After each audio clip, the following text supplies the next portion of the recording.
So hello fellow banknote collectors, and how you going today? And in today's video we're looking at Ghana's 1972 to 78 series of banknotes. So this is actually part of the second banknote series, or currency should I say, that Ghana actually issued in, what is it, 1967? That replaced the first CD. And that was basically implemented because of a military coup. So Ghana's actually had a few military coups that actually took place to remove President Kwame Nkrumah. Oh, I can't even say his name. Nkrumah, and from power, and it actually had his face on the actual banknotes. So, and the actual reform was most likely to remove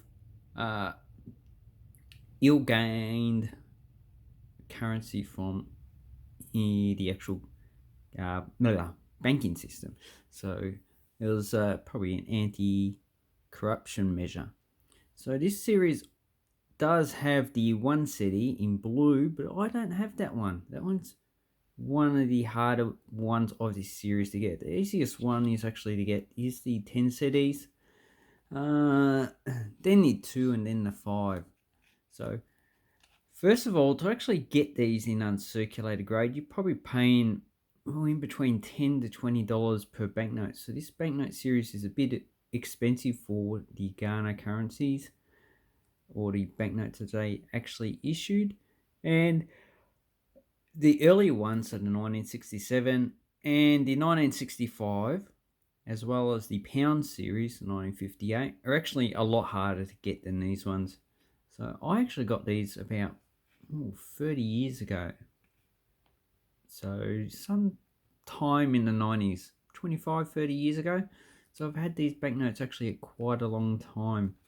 So, and when these actually circulated, the actual currency had a value of to $1 of about 1.2 cities to, in 1978, 2.8 cities. So as you can see, inflation and devaluation started to have its toll on this currency in the actual 70s, and in the 80s actually ramped up.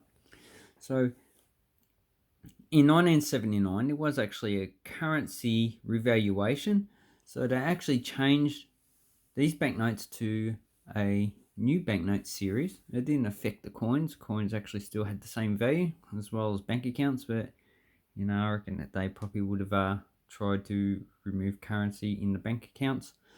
At 1.43 new old CDs, so these ones, equals 1 new CDs. So basically that works out to, if you exchange a 10 CD banknote, you got 7 CDs in exchange. So that's basically how these were actually removed from the actual circulation. And this is actually the highest banknote. 10 CDs, they never actually issued any higher banknotes than this one. And in 1978, this one had a value of about $3 to $4, but if you put it in today's currency, probably about $30 to $40.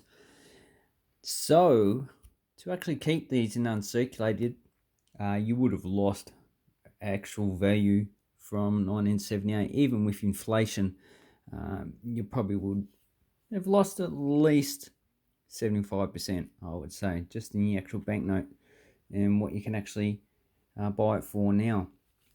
So the 2 cities, these all have generic people, so you don't know who they actually are. It has some pottery down there. Here's some artwork from one of the indigenous people. And if you don't know, Ghana is named after the Ghanaian Empire. So that was a former empire in Africa, roughly in the same place. And here we actually have a head of a oxen.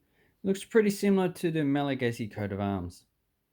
And the watermark is an eagle. So there you go. You can see the watermark quite nicely there.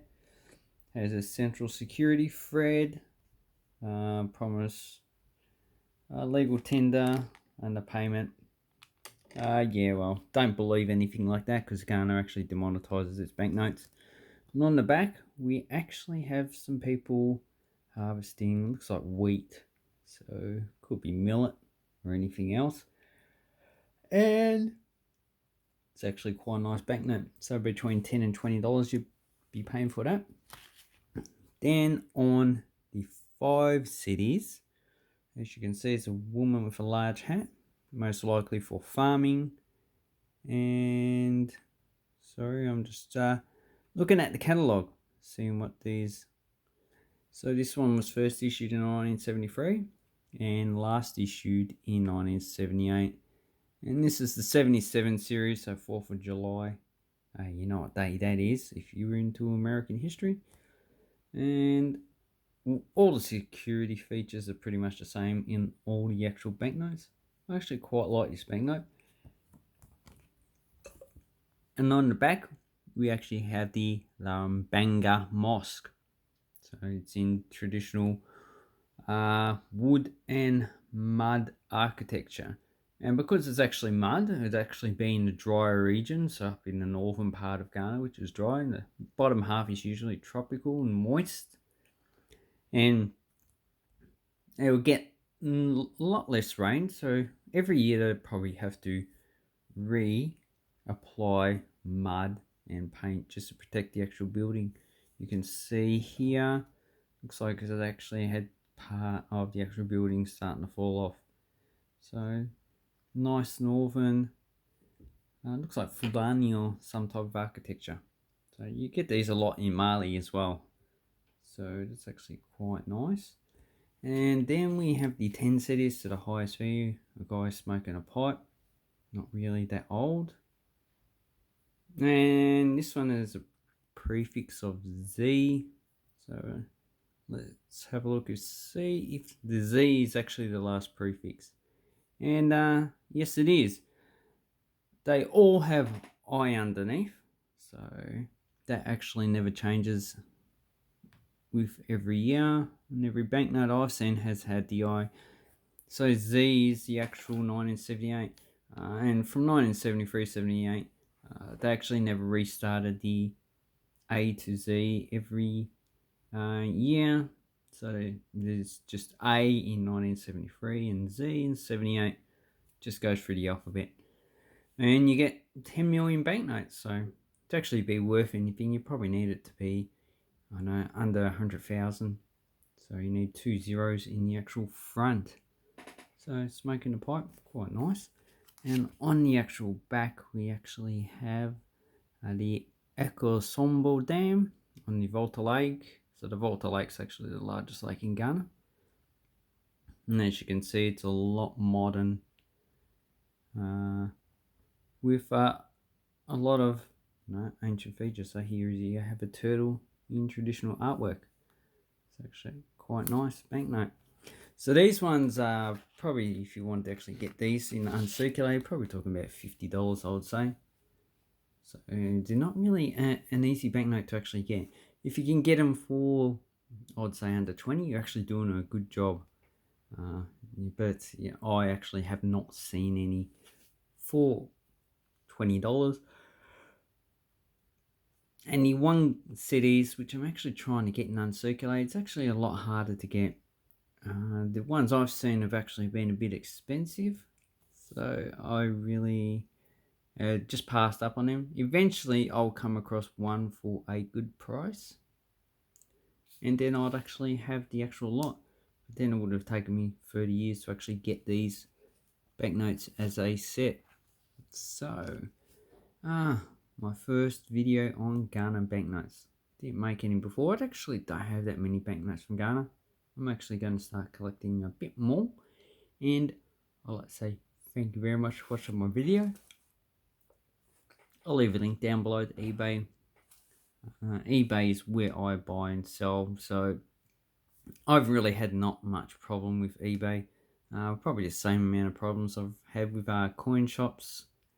So it just and I've also got a lot more variety. So in that case, just shop around. You do have the eBay guarantee, which if you don't get your banknotes or it's not described, you can actually claim a refund. So that's a plus if you're actually buying stuff from eBay. And Ghana is one set of banknotes if you're into African that you should actually get. They have quite a lot of variety because of inflation. And thank you very much for watching my video, and I hope to see you sometime in the future. Thank you and goodbye.